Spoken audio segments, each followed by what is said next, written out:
keessatti namoota gosa sadiitu dhufee jireenya keenya keessa lixa. Namoonni gosni sadii kunis jireenya keenya mi'eessuu, jireenya keenya fooyyessuu, jireenya keenya mancaasuu fi jireenya keenya hadheessuu ni danda'u jechuudha. Isaan kana tokko tokkoon ilaalla. Sadan isaaniiyyuu namoota akkam akkamii akka isaan ta'an jechuudha. Isaaniin haga xumuraatti na waliin tura.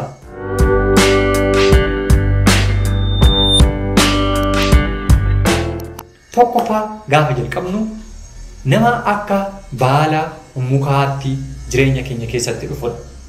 Leaf people kan jennu jechuudha. Dhalli namaa uumama addunyaa kanarraa wanti adda isa godhu yoo jiraate dandeettii yaaduu fi xiinxaluu danda'uu isaatiin.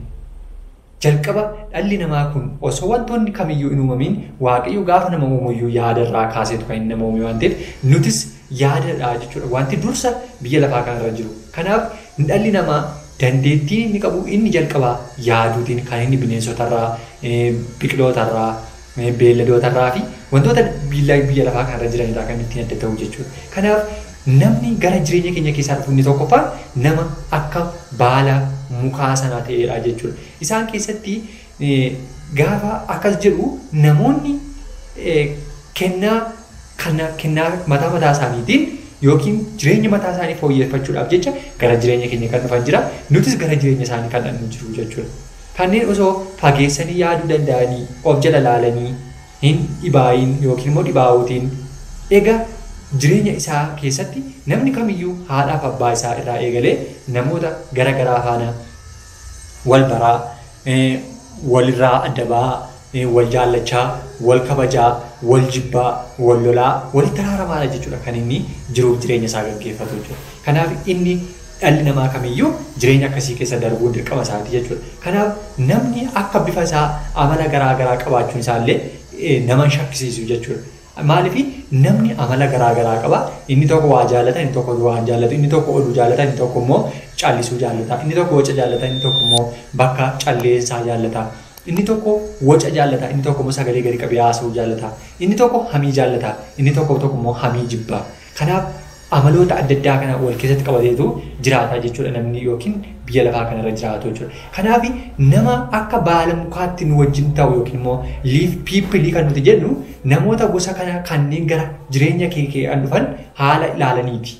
Tasuma isaan irratti hirkachuu hin dandeessu jechuudha. Sababni isaas haalaan yookiin immoo waa ta'e tokko ilaalanii gaafa dhufan haalaanis sigatanii deemu jechuudha. Waa ilaalanii gara kee dhufu, waa ilaalanis immoo sirraa sookku jechuudha. Namoonni akka baala mukaa ta'anii sun jechuudha. Erga mukeen naannoo keenya yommuu gannaa yookiin bishaan argatan ni lalisu, ni bareedu.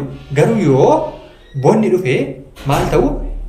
Yoo bonni dhufee yookiin bubbeen gaafa dhufu hammaan yookiin yommuu harcaaniitu baala isaanii isa jalqabaa sanarraa jala yookiin jirma isaanii jalatti kan isaan nam'anii jiranidha jechuudha. Namoonni baay'eenis akkasidha jechuudha. Yookiin dafanii googuu yookiin immoo narca'u yookiin immoo gaafa qilleensi dhufedha kan isaanii nu biraa qajeelanii jechuudha. Akka baala mukaan fakkeeffannee ilaaluu dandeenya jechuudha. Namoonni tokko tokko akka kanaa namoota akkanaa irraa of eeggachuu dadhabuurraa kan ka'e gaafa rakkinni itti dhufe qofaa hafan jechuudha.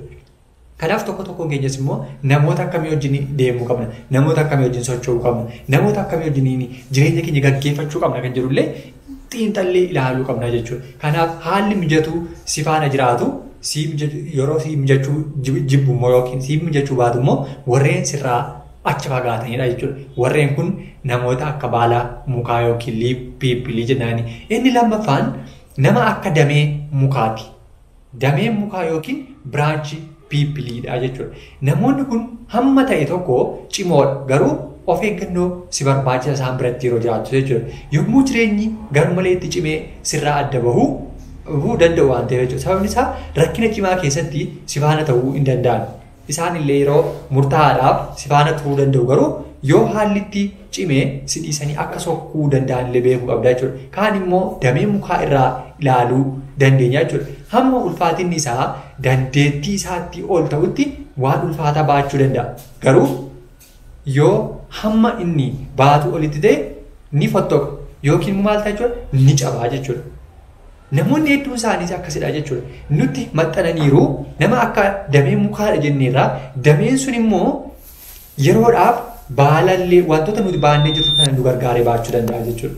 Nu gargaaree baachuu danda'a. Haa ta'u garuu akkuma sana nama akka baala mukaa yookiin liif piippilii sana gaafa qilleensi dhufee baala nuti nurra jiru yookiin rakkina keenya baachuu dadhabee harcaasuu danda'a. Yookiin immoo nurraa addaan bahuu danda'a. Fottoquu danda'a jechuudha. Cabuu danda'a jechuudha nurraa adda bahee. Sababni isaa haalota murtaa'ee ta'e dhufan jechuudha. Nutti maxxaneetu jira malee qaama keenya ta'ee hin jiru jechuudha. Nu waliin ta'e waan hin jirreef namoonni akka sanaallee namoota of eeggannoodhaan nuti wajjin jiraachuu yookiin immoo wajjin socho'uu dandeenyudha jechuudha. Karaa jaalalaatiin ta'uu danda'a, walitti dhufeenya karaa manneen hojii keenyaatiin ta'uu danda'a, maatiiwwan keessa ta'uu danda'a, firoota keenya ta'uu danda'a. Maamila karaa akkamiin iyyuu namoota umurii keenyaan walqixa ta'uu danda'u, namoota umuriidhaan nu caalan ta'uu danda'u, namoota beekumsaa walqixxee ta'anii ta'uu danda'u, namoota beekumsaan nu caalan illee ta'uu danda'u jechuudha. Warreen kun warreen akka nama akka damee mukaa guutummaa guutuu nu danda'anii aga xumuraatti nu waliin jiraatanii nu waliin hin deemanii yeroodhaaf garuu nutti maxxananii nu waliin haalota tokko tokko hubataniitu haalota sana ilaalaa jiraatu. Haalli rakkisaa fi haalli hammaataan gaafa dhufe garuu nurraa fottoquu danda'u yookiin nurraa cabuu warreen danda'anidha jechuudha. Kanaaf nu of eeggannoodhaan isa tokkoffaa keessatti nama akka baala mukaa isaan sun gaafa qilleensi bubbeen fi warreen harcaa'anii nu biraa badanidha. Gaafa nuti rakkanne, gaafa nuti dhibamne, gaafa nuti rakkina adda addaa balaa adda addaa keessa buune warreen dhugatanii badanidha. Warreen akka bubbeen gaafa baala mukaa harcaase jedhu warreen jala namni takka yeroo tokkotti googanii jechuudha. Isaan sun warreen jalqabaati. Warreen lammaffaan immoo warreen nurraa fottoquu danda'anidha. Haalonni ulfaatoon gaafa dhufan akkuma warreen jalqabaa irratti harcaanii sana warreen kunis immoo haalota ilaallatanii waan deemaniif haalota sana gaafa dhaban maal ta'u nurraa fottoquu jechuudha. Damee mukaa ta'anii tura kan isaan maal ta'anii jiranii kan isaan nutti maxxananii jiranii jechuudha. Kanaaf nurraa adda bahuu yookiin fottoquu kan isaan danda'an jechuudha. Kanaaf warra tokkoffaas warra lammaffaa keessattis warra sadaffaa keessattis kanaaf eeggachuu ni qabna jechuudha. Inni sadaffaan nama akka hundee mukaati. Ruutti piippilii kan nuti jennu jechuudha. Akka hundee mukaa warreen jedhaman kun immoo warreen tokkoffaa fi lammaffaarraa kan adda isaan taasisu amala ta'e tokko qabaatu jechuudha. Amaloonni sun namoonni gosa kanaa nama baay'ee barbaachisoodha. Nama baay'ee murteessoo ta'anidha jechuudha. Nama akka hundee mukaadha jechuun hundeen mukaa jabaatee dhaabbateera. Tokkoffaa biyyoodhaan jabaatee lafa qabateera. Hiddi sun gajjallaa ga'ee bishaan fiduufii danda'a. Nyaatallee karaa sanaatiin gara baalaatti dabarsuufii danda'a jechuudha. Kanaaf warreen jabaatanii dhaabbatanidha jechuudha. Warreen kun warreen jabaatanii dhaabbatanidha jechuudha. Kanaatiif wanta raawwatan kamiyyuu ifatti akka mul'atuuf yookiin immoo mul'achuuf hin rakkatan jechuudha. Isaan yeroo hundumaa si faana ta'uu si gargaaru haalli cimaa kamiyyuu yoo si mudate si gatanii hin deeman. Si faana rakkatu, si wajjin dhibamu, si wajjin dhukkubsatu, si wajjin miidhamu, miidhama kee hundayyuu si wajjin hirmaatu jechuudha. Warreen kun warreen cimoo ta'anii fi warreen jabaatoo ta'anii sitti dhiyaatan yookiin sitti maxxananii si waliin deemanidha jechuudha. Kanaaf namoota warreen tokkoffaa fi lammaffaa caalaa warreen sadaffaa kanarraa eeggannoodhaan qabachuu fi kabajnee waliin jiraachuu waliin deemuun dirqama keenya tokko tokko keenyaati jechuudha. Kanaatiif iyyuu haalotni yoo geeddaramanillee dhugaadhaan si jaallatu. Erga hundeen yookiin immoo osoo hin jiraanne hundee kama wayii ilaalaniillee osoo hin dhiyaatin jabaatanii warreen si qabatanii jiraatanidha jechuudha. Akkuma hundeen mukaa naannoo keenya akkasittiin hin bareedan ture jechuudha. Hundeen mukaa jabaatee lafa qabatee yookiin immoo biyyoo keessa lixee of dhaabee hin jiraatu ta'e namoonni hedduun isaanii qabbanaaf yookiin immoo gaaddisaaf bakkatti boqotan illee qaban ture jechuudha. Namoonni akkanaallee biyya lafaarratti yeroo gara keenya dhufanii tokko nu boqochiisu.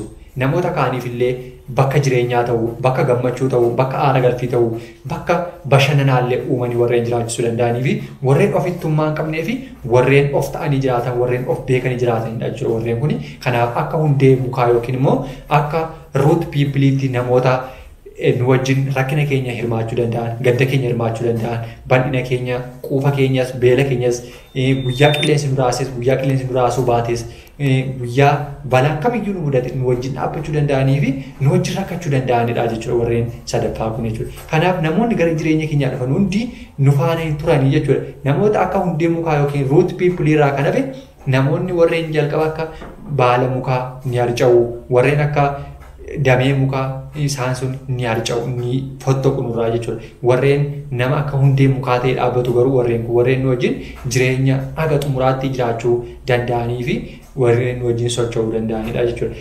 Kana keessatti baacoowwan xinnoo tokko ni jirti jechuudha isinii dabala. hiriyoota lama turanii hiriyoonni kun lamaan baay'ee wal jaallatu, baay'ee wal amanuu, waa hundayyuu walitti maniitoo waliin socho'u ture. Osoo akkatti jiranii guyyaa tokko keessaa haalonni tokko isaanitti rakkisaa dhufe jechuudha. Haalonni sun maa inni wal gadhiisnee hin deemnu, haalli fedhe yoo dhufeyyuu wal gatnee hin deemnu, wal dhiisnee walirraa addaan hin baanudhaniitu deebii waliif bahuu yookiin walii dhugaa waliif bahuu turan. Guyyaa tokko keessa garuu bashannanaaf gara bosona naannoo isaanii jiru tokkotti waliin deemsa jalqabu. Lamaan isaanii osoo wal haammatanii wal bukkeedhaan yookiin wal cinaatti adeemaa jiranii bineensi Amaaqexa jedhamu. Amaaqexa bineensi jedhamu tokko isaanitti dhufe. Amaaqexni kun baay'ee beela'ee nyaata barbaachaa osoo deemuu isaanitti kan inni dhufe jechuudha. Yommuu kana lamaan isaaniiyyuu rifaatu yookiin baay'inaanii hanga miilli isaanii danda'e fiiguu ni jalqabu jechuudha. Inni tokko muka jala kore, inni mukarra kore yookiin muka yaabbate. Inni tokko immoo fiigee dadhabnaan akka nama du'ee diriiree ciise. Yommuu kana Amaaqexichi bira ga'ee miillaa kaasee hamma rifeensa mataa isaatti fuunfate yookiin immoo foolii fuudhee jennaan namni kun akka nama du'ee waan itti fakkaateef dhiisee biraa deeme. Yommuu kana inni sila muka irra ture sun bu'ee bineensi ammaa sun maal siin jedhee gaafata.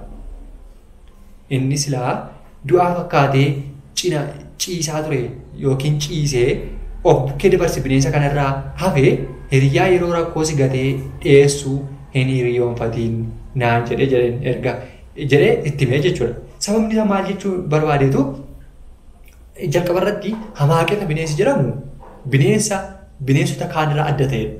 Yeroo tokko bineensi kun waraabessaan illee ni fakkeeffama yookiin baacoon kun waraabessaan ni fakkeeffama. Haa ta'uyyuu malee waraabessi du'aadha kan ishee nyaattu. Fayyaa argitee naaniyyuu yeroo tokko darbitee nyaatti malee harka caalaa du'aa yookiin wantoota ajaa'aadha kan isheen barbaaddu jechuudha. Amaaqexa bineensi jedhamu kun garuu bineensa du'aa itti siqee nyaannedha. Yoo ofii ajjeefate yookiin fayyaa yoo argate malee bineensa nyaannedha. Bineensa kanaaf jecha Amaaqexi kuni fuunfateet ilaala. Yoo namni fayyaadha ta'e ni nyaata, du'aadha taanaan garuu dhiisee bira darbaa jechuudha. Kanaaf hiriyyaa gaafa rakkoo si gatee deemu hiriyyaa si ganu wajjin hin deeminaan jedhetu hiriyyaan isaa kun deemseef jechuudha. Nutis namoota gosa sadii jiran keessaa namoota warra kamiin filannee wajjin socho'uu qabna. Namoota warra kamii wajjiniin jireenya keenya gaggeessuu dandeenya. Gara kamitti kallattii kamiin jiraachuu dandeenya. Isa jedhuufi deebii gahaadha jechuudha. Namoota sadan isaanii keessatti inni tokkoffaa nama akka baala mukaa yookiin liif piippilii, nama akka damee mukaa biraanchi piippilii fi inni sadaffaa nama akka hundee mukaa ta'edha jechuudha. Hiriyyaa dhugaa, hiriyyaa jaalalaa, hiriyyaa gammachuu, hiriyyaa gaddaa, hiriyyaa rakkinaa, hiriyyaa bal'inaa, hiriyyaa beelaaf quufaa kan nuti jennee wajjin rakkachuu dandeenyuu fi dhimminees namoota akka sanaa barbaaddachuu qabu. Namoota akka hundee mukaa jecha isaaniitti dhaabbatoo ta'an, bakka jedhan dhaabbatan, waan yaadan waliin hirmaatan, rakkina keenyaa fi gadda keenya, gammachuu keenya nu wajjin hirmaatanidha jechuudha. Warreen sadaffaarra jiranii warreen kun warreen namoonni hedduun namoota kana ni barbaadu garuu hin argatanii namoonni namoota kana ta'anis immoo yeroo baay'ee namoota isaan miidhutti bahu yeroo hedduu namoota wal miidhantu wal mudataa yookiin immoo faallaa ta'etu nama gaarii nama hamaa bukkeetti argama. Nama hamaa biratti immoo nama gaariitu argameetu yeroo hedduu yeroo itti namni gaarii miidhamu yookiin immoo namni akka hundee mukaa ta'e kuni rakkina keessatti kufullee inni argina jechuudha. Kanaaf ni fakkaatti haadha kanan mata duree godhadhee isiniif dhiyaadhe namni gosni sadii jireenya keenya keessatti ni dhufu. Jireenya keenya keessaa immoo gosni muraasni ni deemu yookiin ni soqqu, nu miidhanii yookiin immoo nu fayyadanii isa jedhuuf adeebiinsaa achuma keessaa ni argattu. Kanaaf namoota akka baala mukaa moo namoota akka damee mukaa moo namoota akka hundee mukaa barbaadachuu qabna isa jedhuuf deebii isaa isinumaaf hin dhiisaa. Warreen yuutiyuubii qofaaraa taatan yoo ibsan argu yuutiyuub chaanel laayik sheer saabskiraayib gochuu hin dagatinaan. Warreen duraan saabskiraayib na gootanii na waliin hordofaa jirtan immoo jabaadhaa guddaa galatoomaan isiniin jedha.